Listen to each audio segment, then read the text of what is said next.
Nah, hari ini saya akan berbicara satu tema. Kita tahu Natal tahun ini yang diberikan tema dari PGI, KWI, dan khususnya juga GBI, yaitu judulnya tema Natal tahun ini, kemuliaan bagi Allah dan damai sejahtera di bumi, ya kan? Diambil dari Lukas pasal 2 itu ayat 14 ya. Nah, itu tema Natal dari PGI, KWI yang Katolik, terus ya GBI juga termasuk dalam PGI kan, ini tema Natal ya. Ini akan kita sampaikan. Nah, tapi khusus subtemanya hari ini saya akan berbicara Kristus tak tertandingi. Amin. Kristus tak tertandingi. Bahasa Jermannya Yesus sing ada lawang. Nah, itu ya.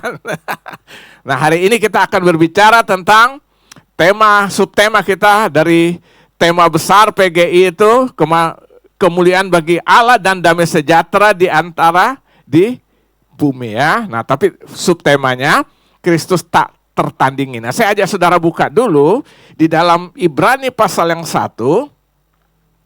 Ibrani pasal yang pertama ayat 1 sampai dengan ayat keempat. Saya akan baca ayat ini.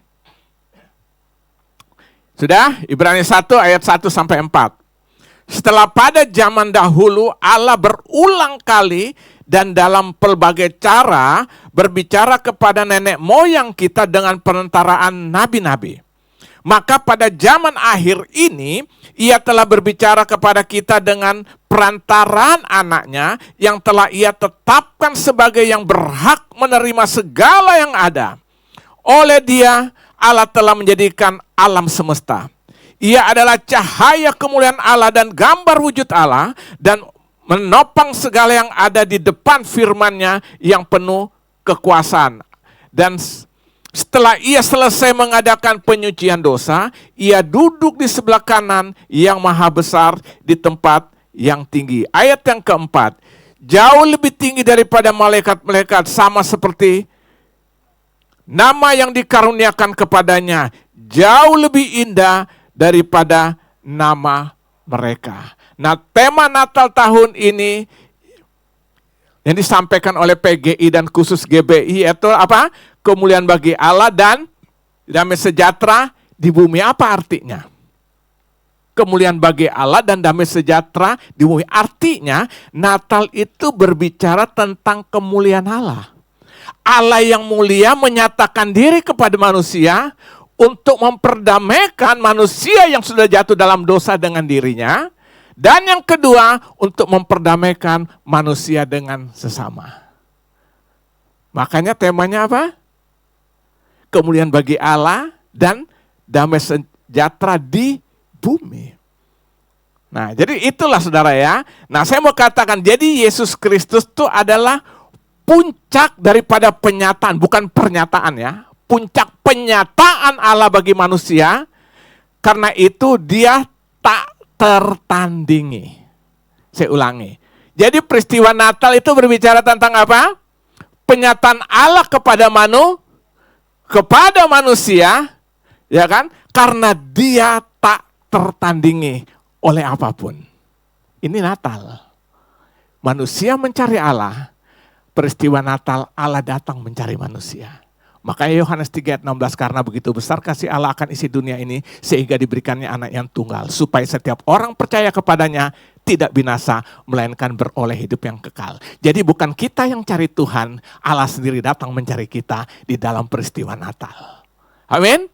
Nah, itu sebabnya saya mau katakan hari ini, dan Kristus itu tak tertandingi. Kristus itu yang menciptakan diri tidak tertandingi ya. Nah, sekarang kita akan secara cepat saja ya, mengapa Kristus itu disebut tidak tertandingi atau seng ada lawang.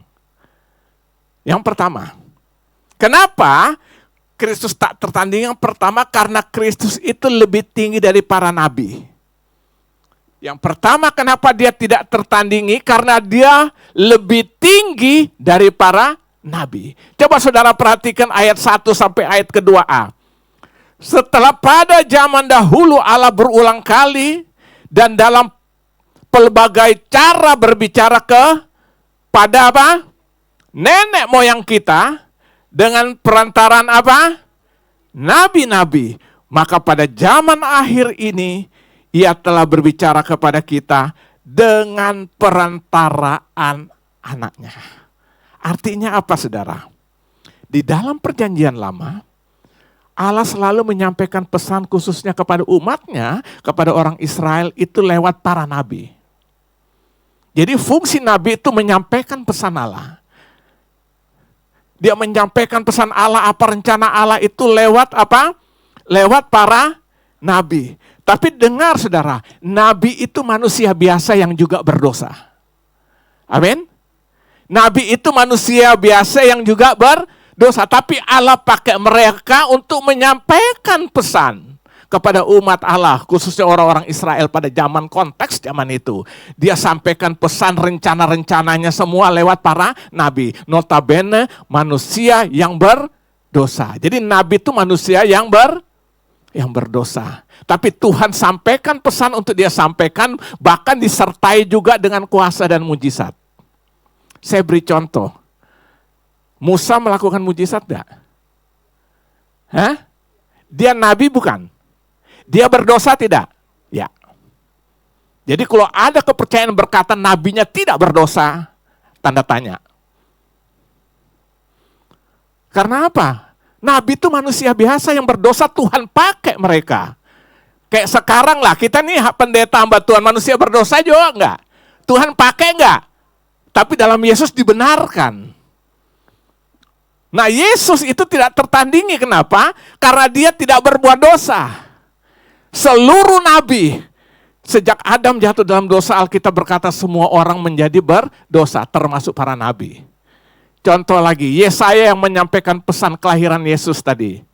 Dia Raja Damai, Yesaya pasal 9 itu kan. Saya mau tanya, Yesaya menyadari dia berdosa tidak? Waktu Tuhan berjumpa dengan dia bilang, celakalah aku orang najis bibir. Kemungkinan dia seorang provokator, mungkin ya, najis bibir atau berkata-kata yang enggak baik. Lihat. Jadi artinya apa? Semua nabi berdosa. Satu-satunya yang tidak pernah berdosa cuma Yesus Kristus Tuhan. Amin. Makanya saudara lihat waktu dia dibawa setelah puasa 40 hari itu dibawa ke padang gurun dan dicobai oleh iblis. Dalam Injil Matius pasal 4. Kalau kamu anak Allah, ubah batu ini menjadi roti. Ada tertulis. Dia jawab dengan kebenaran dengan firman. Manusia boleh makan bukan hanya dari roti saja, tapi dari firman Tuhan. Setelah itu iblis mundur kembali lagi. Suruh naik ke atas bumbungan rumah, jatuhkan dirimu. Karena ada tertulis bahwa apa? Akan datang malaikat menopang. Dia bilang apa? Jangan mencobai Tuhan Allah. Tidak lama iblis datang lagi yang ketiga kali. Kalau kamu sujud menyembah kepada aku, seluruh bumi ini aku akan berikan. Dia bilang ada tertulis, semua hanya menyembah kepada Allah. Alkitab berkata, Yesus tidak jatuh dalam pencobaan. Nabi berdosa, tapi Yesus tidak berdosa. Amin. Makanya Paulus pernah berkata, dia yang tidak mengenal dosa telah dijadikan berdosa karena kita. Dalam 2 Korintus 5 ayat 21, dia tidak mengenal dosa, dijadikan berdosa karena kita. Nah itu sebabnya saya mau katakan saudara, dia melebihi segalanya. Khususnya kenapa dia tidak tertandingi, karena Yesus itu melebihi dari para nabi. Amin. Nabi manusia biasa yang Tuhan perintahkan, Allah pakai mereka dengan kuasa, dengan mujizat, tapi tetap manusia yang berdosa. Berarti waktu Yesus datang tuh menyelamatkan siapa? Termasuk menyelamatkan para nabi. Makanya iman Kristen itu lihatnya ke depan, bukan ke belakang. Perjanjian lama itu melihatnya ke depan, karena seluruh Alkitab ini hanya bernubuat tentang kedatangan Yesus. Jadi iman mereka ke depan. Kita hidup setelah Kristus, iman kita melihat ke belakang. Karena titik sentralnya cuma Yesus. Dia tidak berbuat dosa. Itu sebabnya dia melebihi daripada apa? Melebihi daripada apa? Dari para nabi-nabi. Kenapa dia tidak tertandingi? Karena Kristus lebih dari para nabi. Makanya dalam Kisah Rasul 4 ayat 12. Dan keselamatan tidak ada dalam siapapun juga, kecuali hanya dalam Kristus Yesus Tuhan. Karena di kolong langit ini tidak ada satu nama diberikan kepadanya, manusia oleh diselamatkan, kecuali hanya di dalam Kristus Yesus Tuhan. Amin. Jadi agama boleh banyak enggak? Nabi boleh banyak enggak? Rasul banyak enggak? Tapi keselamatan cuma satu, di dalam Yesus Kristus Tuhan. Inilah Natal. Dia datang menyelamatkan setiap orang yang menerima dia sebagai Tuhan Juru Selamat. Jadi Natal bukan pesta, ya, bukan perayaan. Mau bikin pohon Natal boleh, nggak bikin pohon Natal boleh, ya kan? Yang penting Yesus lahir dan hidup dan menjadi Raja dalam kehidupan kita. Itulah Natal, amin. Jadi yang pertama, mengapa Kristus tak tertandingi? Karena Kristus lebih tinggi dari para nabi. Amin. Jadi nabi dan semua nabi sudah berbuat dosa. Jadi kalau ada yang nggak berdosa, ada nggak? Saudara ketawa. Manusia berbuat dosa sejak Adam jatuh. Baca dalam kitab Kejadian. Adam jatuh dalam dosa, semua keturunan menjadi berdosa. Yesus datang adalah Allah menjadi manusia, dia tidak berdosa. Amin. Ini yang pertama saudara, itu sebabnya mengapa Kristus tak tertandingi, karena Kristus Yesus Tuhan itu lebih tinggi dari para nabi. Amin. Jadi Yesus itu nabi bukan? Dia bukan nabi dalam pengertian seperti nabi-nabi yang lain. Dia tuh Allah menjadi manusia. Amin. Makanya tidak berbuat, dia dicobai tapi tidak berbuat dosa. Ini alasan pertama kenapa Kristus tak tertandingi. Karena dia melebihi daripada nabi. Dia lebih tinggi daripada nabi. Ini yang pertama. Yang kedua, kenapa dia melebihi dari segala, dia tak tertandingi. Yang kedua, karena Kristus adalah sang pencipta itu sendiri. Kristus adalah sang pencipta itu sendiri. Coba saudara lihat di ayat yang kedua dalam Ibrani pasal yang pertama ayat kedua sampai ayat ketiga A. Maka pada zaman akhir ini, siapa ia? Yesus telah berbicara kepada kita dengan perantara Allah, maksudnya ia itu Allah, telah berbicara kepada kita dengan perantaran siapa? Anaknya, yaitu Yesus, yang telah ia tetapkan sebagai yang berhak menerima segala yang ada.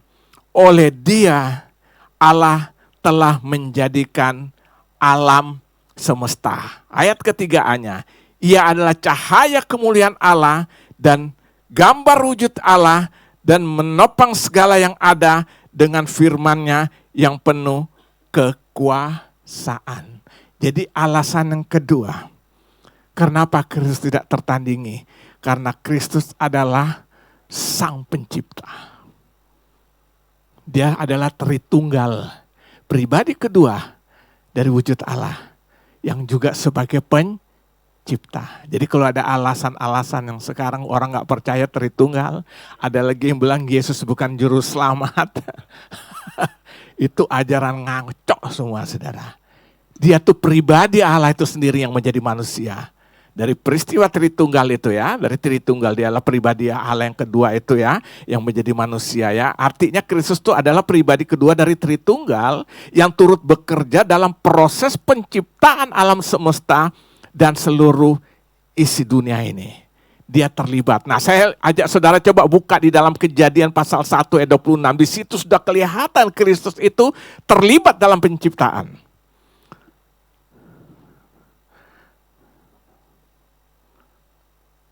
Sudah? Perhatikan ya. Dalam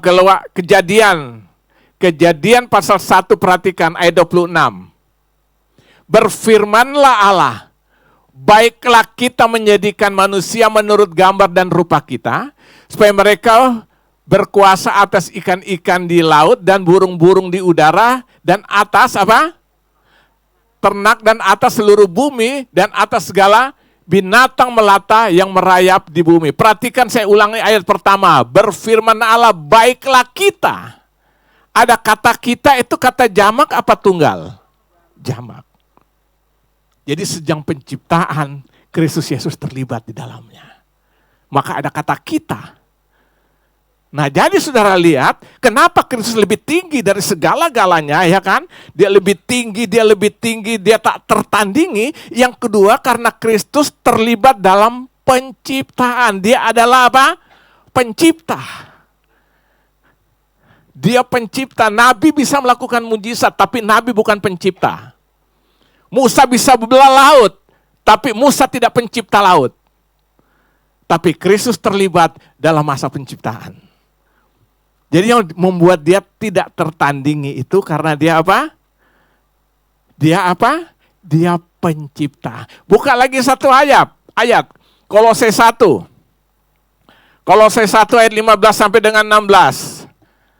Kolose pasal yang pertama ayat 15 sampai dengan 16.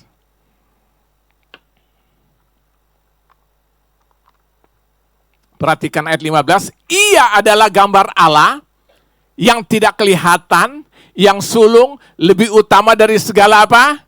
Yang diciptakan. Terus, karena di dalam dia telah diciptakan segala sesuatu yang ada di surga dan yang ada di bumi, yang kelihatan dan yang tidak kelihatan, baik singgasana maupun kerajaan, baik pemerintah maupun penguasa, segala sesuatu diciptakan oleh dia dan untuk dia.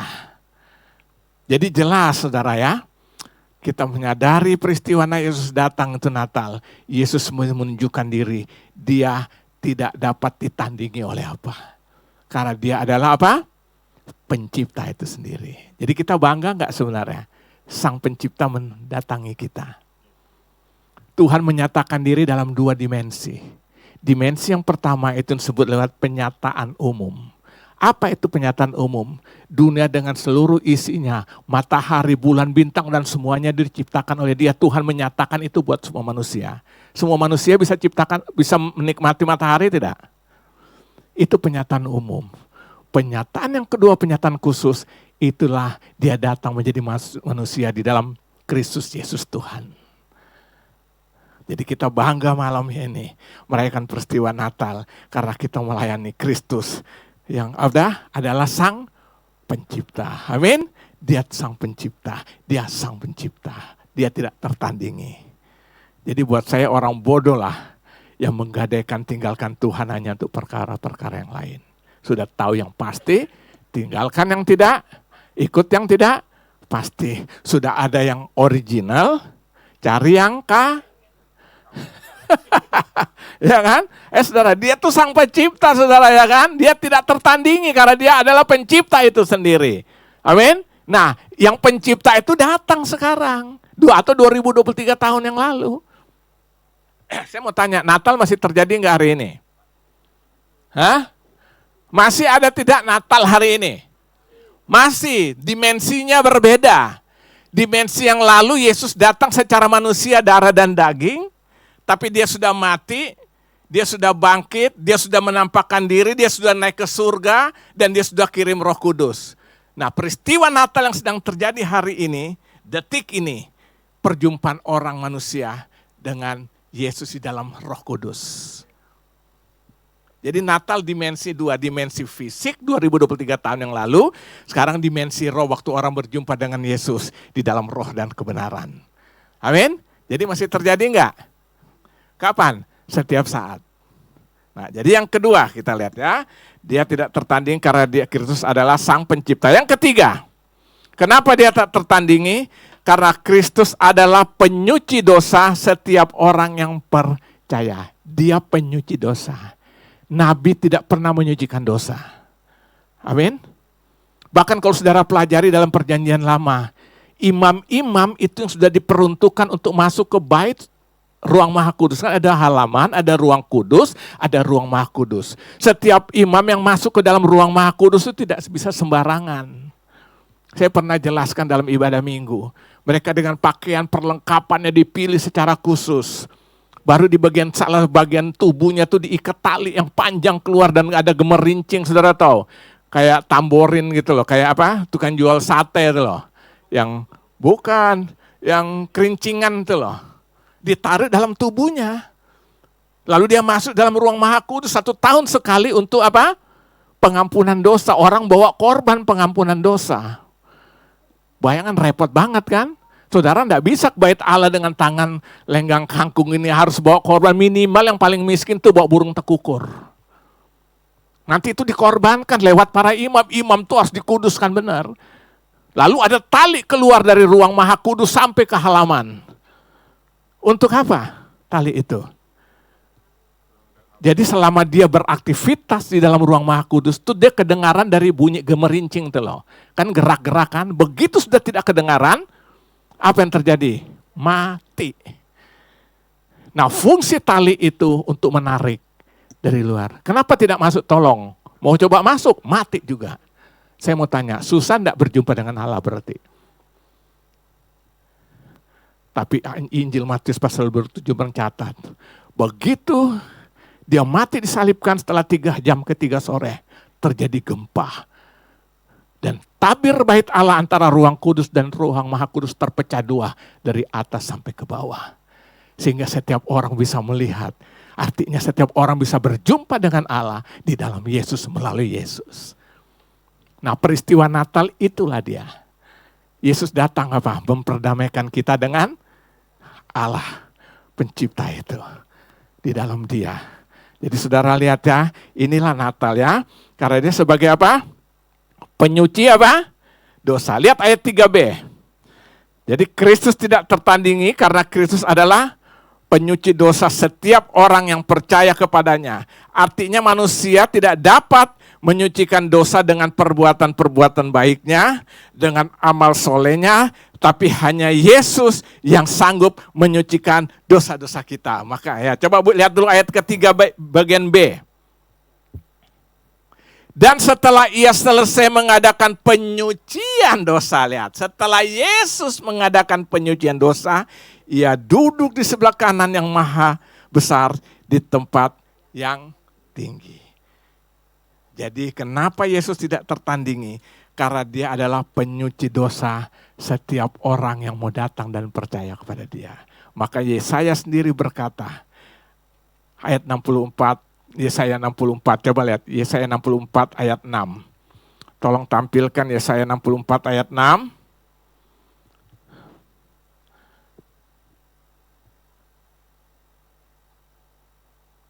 Demikianlah kami sekalian seperti seorang najis, dan segala kesalehan kami seperti kain kotor. Kami sekalian menjadi layu seperti daun, dan kami lenyap oleh kejahatan.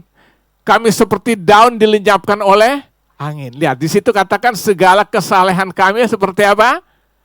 Saudara tahu kain kotor? Serbet yang di dapur yang udah basah, udah macam kotor. Begitu saudara lihat sesuatu yang bersih, saudara ingin ngelapnya. Yang saudara lap menjadi bersih atau ikut kotor. Nah, itulah hidup manusia. Makanya kita tidak bisa berbuat selamat itu, melakukan keselamatan dengan cara perbuatan baik, dengan amal saleh supaya moga-moga selamat. Ya kan? Hanya bisa waktu Sang Juru Selamat itu datang menebus kita. Makanya dalam Yesaya 1 ayat 18 itu kan, meskipun dosamu merah seperti kermisi, diputihkan putih seperti salju. Meskipun dosamu merah seperti bulu kain kesumba, diputihkan seperti bulu domba. Jadi hanya keselamatan tuh hanya dapat dikerjakan, penyucian dosa tuh hanya dapat dilakukan oleh Yesus Kristus Tuhan. Amin. Buka lagi satu ayat. Roma 3 ayat 23 sampai 25. Ini dalam perjanjian baru. Saya ingin saudara supaya mengerti arti daripada apa?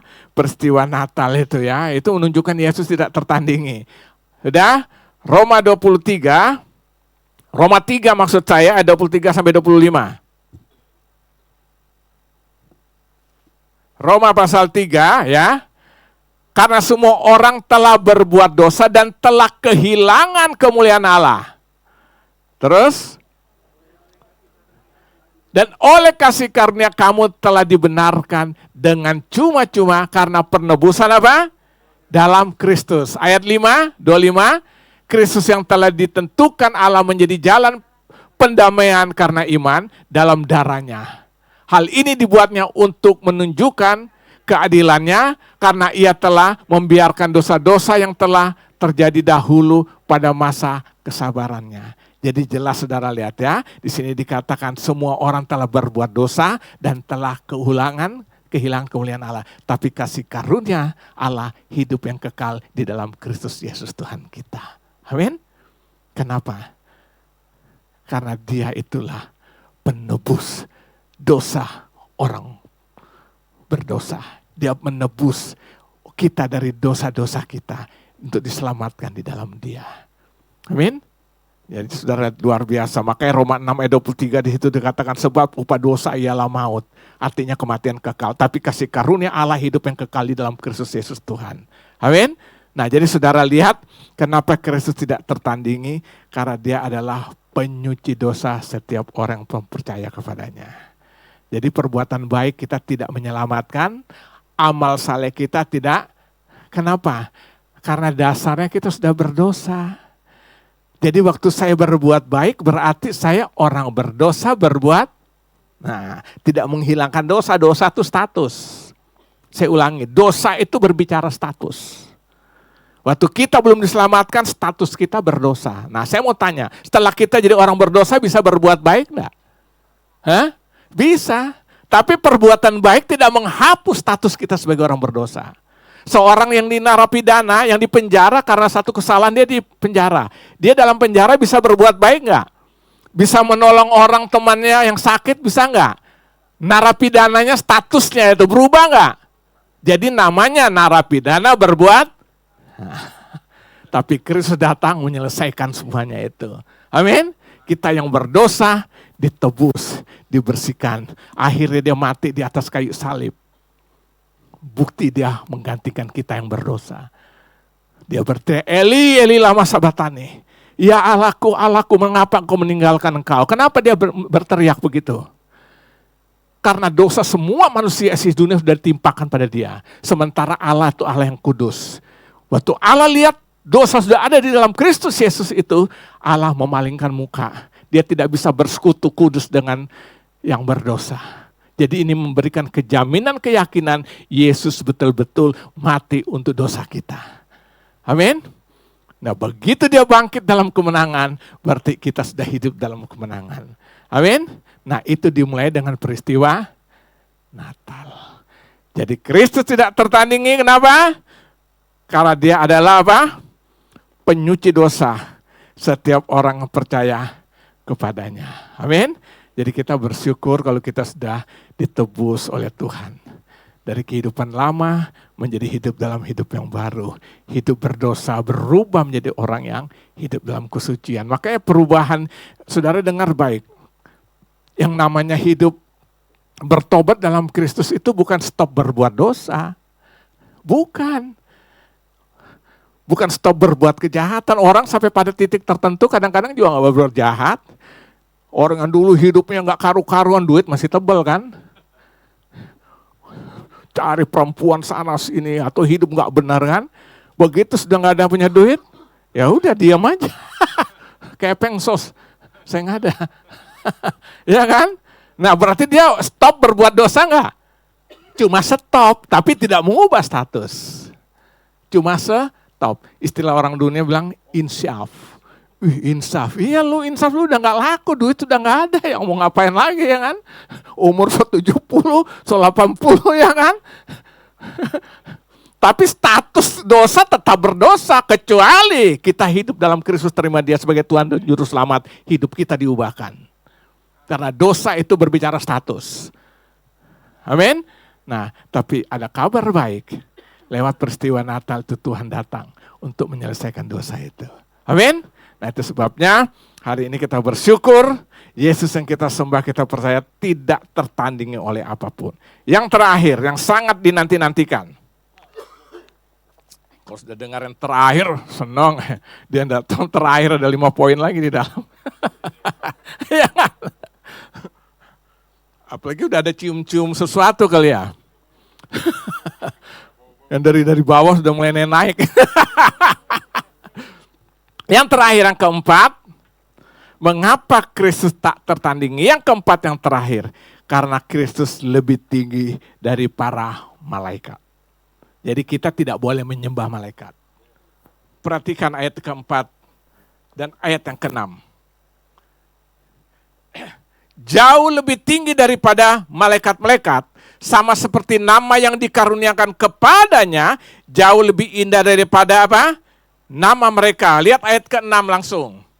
Dan ketika ia membawa pula anaknya yang sulung ke dunia, ia berkata sama malaikat, semua malaikat Allah harus menyembah dia. Berarti Yesus tidak tertandingin, dia lebih tinggi dari malaikat. Makanya dilarang menyembah malaikat. Dia lebih tinggi, ya kan? Jadi malaikat itu pelayan. Saya ulangi, malaikat itu pelayan. Saudara ingat peristiwa? Waktu peristiwa Yesus akan lahir, siapa yang datang kepada Maria beritahu? Malaikat. Maria, kamu akan mengandung dari Roh Kudus. Setelah itu pacar yang calon suaminya bernama Yusuf ingin meninggalkan karena dilihat tiba-tiba apa? Pacarnya udah hamil. Gua nggak ngapa-ngapain, belum gua sentuh dah kayak begitu kan? Akhirnya dia niat meninggalin dengan diam-diam katanya. Karena dia tidak mau mempermalukan. Karena resiko orang hamil di luar dan suami pada saat itu harus dirajam sampai mati, hukum Yahudi. Tiba-tiba malaikat Tuhan datang pada Yusuf. Yusuf, jangan kamu tinggalkan, ambil dia sebagai istrimu. Karena kandungan itu dari Roh Kudus. Dan jangan kau bersetubuh dulu sampai dia melahirkan. Yusuf taat. Lewat siapa menyampaikan pesan itu? Malaikat. Para gembala lagi mengembalakan kambing domba di padang gurun tuh. Tiba-tiba datang pesan tentang peristiwa kelahiran. Siapa yang menyampaikan pesan itu? Malaikat. Para orang-orang pintar di daerah timur sana, kira-kira kalau sekarang Iran apa Irak tuh ya? Daerah sana tuh, orang Majus disebut. Itu para kaum cendekiawan, ahli astrologi, para dokter, datang menyampaikan pesan bahwa ada seorang raja lahir. Siapa yang menyampaikan pesan itu? Malaikat. Berarti malaikat itu pelayan. Jadi kita harus sembah dia enggak? Tidak, kita bisa perintahkan dia. Kita anak lebih tinggi. Anak bos, anak majikan. Ya, nah Yesus tuh lebih tinggi, kita anaknya. Kita bisa perintah. Nah, lihat ya, jadi malaikat itu pelayan. Yang kedua, malaikat itu ciptaan. Dia ciptaan. Sementara Yesus tadi kita sudah bahas tadi, dia pencipta. Jadi lebih tinggi. Ya kan? Yang ketiga, malaikat tidak layak untuk disembah. Tapi Yesus itu layak untuk disembah. Buka kitab Wahyu pasal yang ke-22. Wahyu pasal 22.